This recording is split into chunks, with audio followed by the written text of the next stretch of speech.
Ce programme vous est présenté par la région Grand Est. Face à la crise sanitaire, le Crédit Mutuel prend des mesures exceptionnelles pour ses clients professionnels et entreprises. Rendez-vous sur creditmutuel.fr.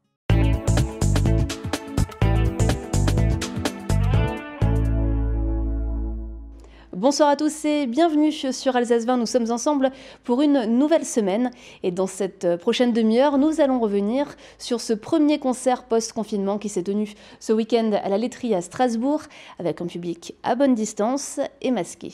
Cette semaine, c'est aussi la campagne en vue du second tour des élections municipales qui repart. 3 candidats restent en lice à Strasbourg. Nous avons suivi la première conférence de presse de Catherine Trottmann ce matin.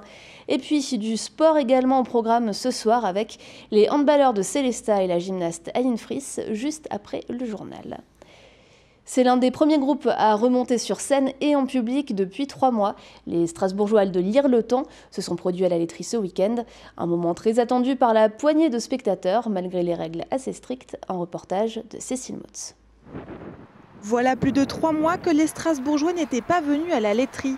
Alors pour vivre leur premier concert post-confinement, il faut son ticket, mais pas seulement. Bonjour, tendez les mains, je vous les gel. Merci. Gel et masques sont obligatoires, mais ce n'est pas tout. Donc tout au fond à gauche et une petite croix à rechercher pour vous placer. Voilà. Pour accéder à la salle, le parcours est fléché et une fois rentré, il faut choisir son emplacement. Drôle d'ambiance pour un concert, d'autant plus que ce soir-là, au lieu des 870 spectateurs habituels, seule une cinquantaine pourront vivre le concert et à bonne distance. Des conditions inédites et un challenge pour le groupe strasbourgeois Lire le Temps. C'est pas parce qu'il y a 5 ou 10 000 ou 15 000 personnes à un concert que l'artiste va le préférer à un concert où il y a 50 personnes. Nous, ça nous est arrivé de faire des concerts devant 9 personnes, c'était il y a 10 ans. Mais aujourd'hui, de le faire à 50 à la laiterie, c'est pas tout à fait le même symbole. Et puis, c'est pas tout à fait le même enjeu. Les gens, ils sont restés 3 mois chez eux, comme moi, en fait. Là, on en sort, et en plus, on en sort ensemble. Me dire qu'on a vendu dans ces conditions tous les tickets en 24 heures, des gens qui étaient d'accord et qui avaient le courage de venir nous voir et de participer à cette expérience, parce que c'est une expérience, véritablement. Moi je suis honoré, donc j'ai envie de leur donner un spectacle, en tout cas avec autant d'envie et d'entrain que s'ils étaient 870 dans la salle.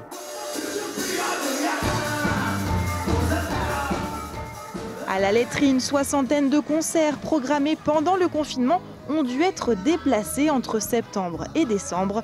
Mais cet événement unique est loin de sonner la réouverture de la salle. On est dans cette émotion mêlée qui est à la fois une émotion très forte de pouvoir rallumer cette salle qui n'est jamais éteinte aussi longtemps d'habitude et en même temps ce constat partagé par tous de l'impossibilité de faire les concerts de cette manière. La laiterie est un lieu qui est financé à 75% par les recettes qu'amènent les spectateurs, par les billets qu'ils achètent, par les boissons qu'ils consomment. Dans ce modèle actuel qui nous est proposé, il est impossible de tenir économiquement.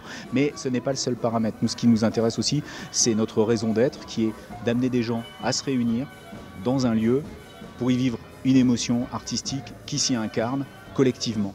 Et nous devons de discuter avec les gens qui habitent ce lieu, à savoir les spectateurs, de la manière dont ils perçoivent ces conditions actuelles.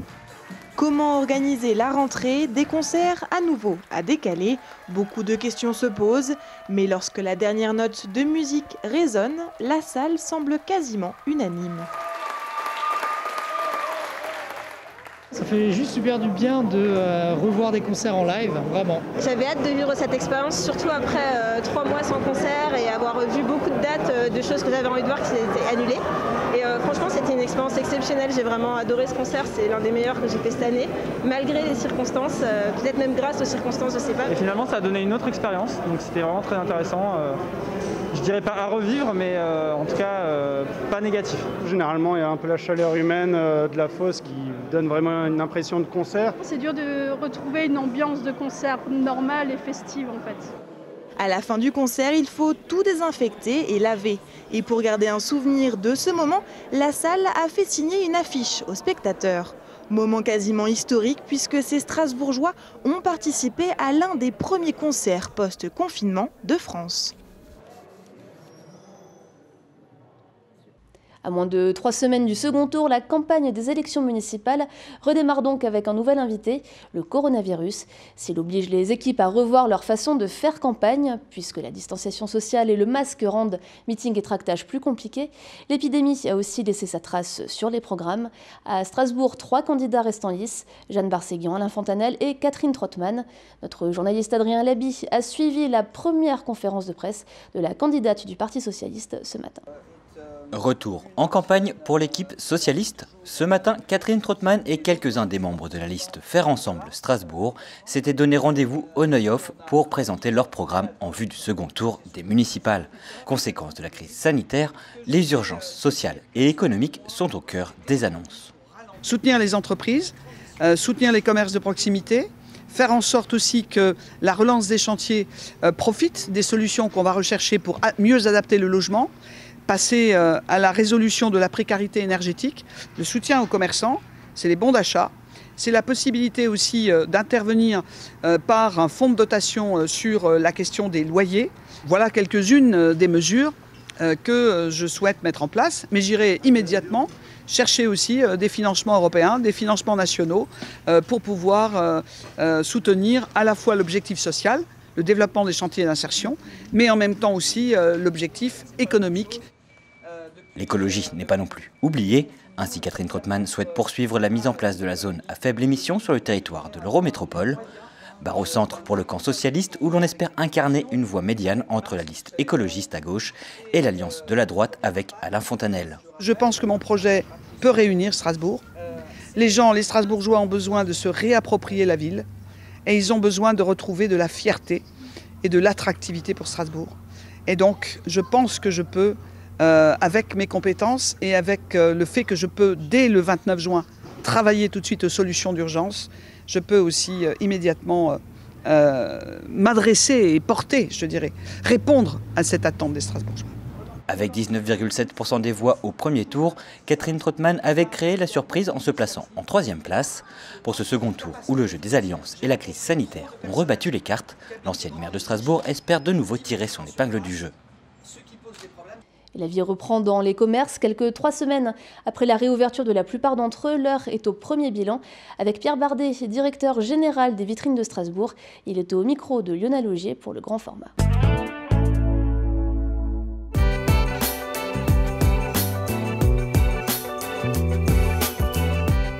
Grand format aujourd'hui avec le directeur général des vitrines de Strasbourg, Pierre Bardet. Vous pilotez 700 commerces dans ces vitrines de Strasbourg. Il y a eu maintenant la reprise.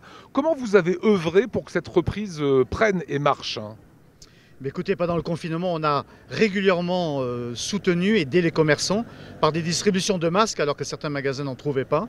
Et surtout pour les informer où est-ce qu'ils pouvaient trouver les visières, où est-ce qu'ils pouvaient trouver les plaques plastiques, où ils pouvaient trouver les gels hydroalcooliques. C'était important parce que c'était un petit peu la panique avant la réouverture. Vous connaissez évidemment la tendance sur les restos. On parle d'un resto sur 4 qui pourrait fermer. C'est quoi la tendance des commerces à Strasbourg? Est-ce qu'ils sont nombreux, ceux qui ne tiendront pas le coup? Écoutez, il y avait déjà des commerçants ou des entreprises qui étaient déjà sur le fil du rasoir. Donc là, je m'inquiète un petit peu pour eux parce qu'ils sont sous la respiration artificielle pour l'instant avec les aides de l'État. Et heureusement qu'elles étaient là. Mais il faut voir dans le temps. Donc peut-être qu'en septembre, ça sera plus difficile.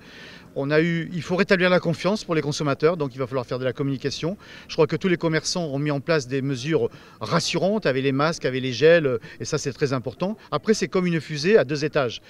11 mai, on a fait les magasins ouverts. Maintenant, il nous manquait les restaurateurs et les terrasses parce que c'est ça l'ambiance d'une ville, c'est ça l'ambiance d'un cœur de ville. Maintenant, je crois que tout est en place. Il faut créer la confiance que tout le monde revienne. Problème de trésorerie pour certains. Oui. Ils n'ont pas pu, certains, payer leur loyer.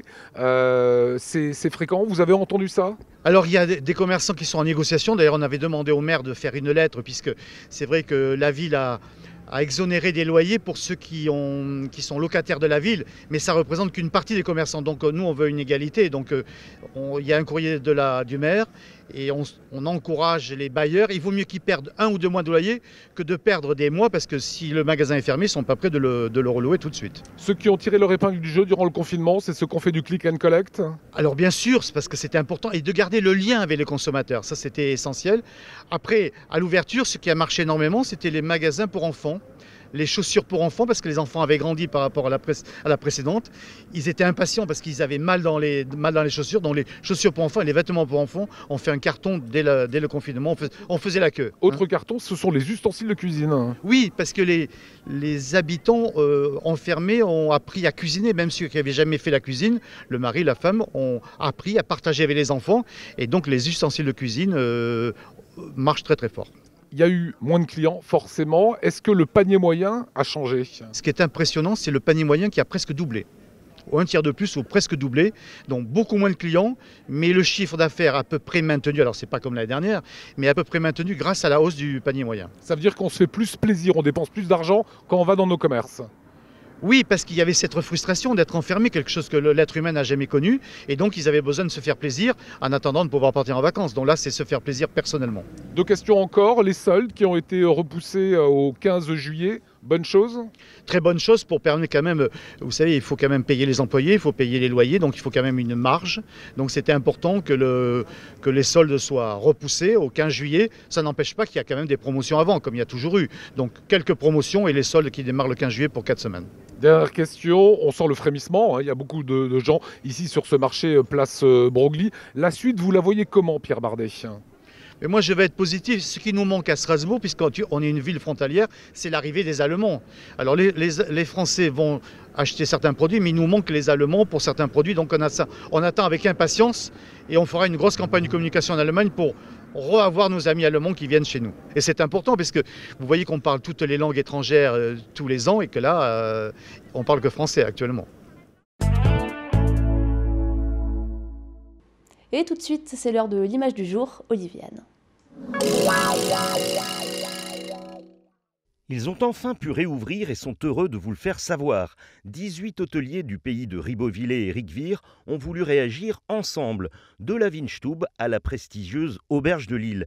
Ils ont réalisé un film sur lequel ils apparaissent tour à tour, au travail, à finir une assiette, à terminer la préparation d'une chambre, à manier la pioche ou dans la piscine. Ils précisent que ce tournage a été réalisé avant la mise en place des gestes barrières. Fin du journal ce soir, mais dans quelques instants, retrouvez la suite de nos programmes avec notre page sportive. Et au menu ce soir, du handball à Célestat et de la gymnastique avec Aline Friss d'Aubernay, mais également membre de l'équipe de France de gymnastique. Tout ça, ce sera avec Mathieu Champvillard. Et puis, comme tous les lundis, la gastronomie sera à l'honneur avec Nicolas Riffel. Mais tout de suite, Célia Mérimèche pour la météo. À demain sur Alsace 20.